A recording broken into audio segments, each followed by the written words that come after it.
سبحان الله بعضی مردم به خاطر آنه که گفت گپا عروسش برآمده است برفته است یا اینکه زنش برآمده است رفته است، به خاطر همین یعنی ریزان که ایمان خود را از دست بدهند اون را بر بگردانند.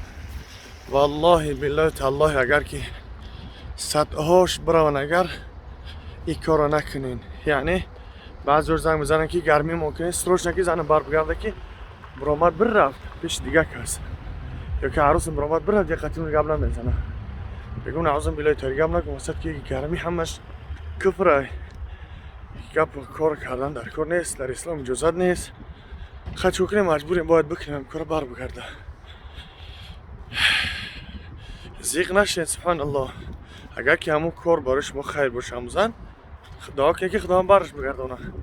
اگر که هم مردم برای شما خیر باشه دعا کنید خدا هم برش بگردونه.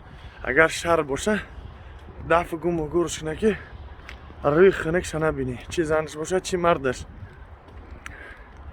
برای مردها شده گوتان نسوزانین، برای زنها شده آخرتون از دست ندهین. برای که پیغمبر خدا صلی الله علیه و سلم میفرماید که اگر شما یک عمر خود رو برای زنها صرف کنین، اگر اینا میگردن در جواب چی میگن؟ برای من هیچ چیز کردگی نستی، ما رایت من قط، یعنی ما یگان چیزی ندیدم. سبحان الله. با اون خاطر اکواد و درپ و خواهرا الله برای ما و شما آخرت نصیب گردانه.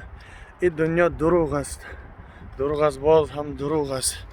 دنیا را خدا پیغمبر خدا صلی الله علیه و سلم میگه دنیا ملعون و الملعونة و ما فیها، دنیا لعنت کرده شده است و هر آن چیزی که در دنیا است این هم لعنت کرده خداوند.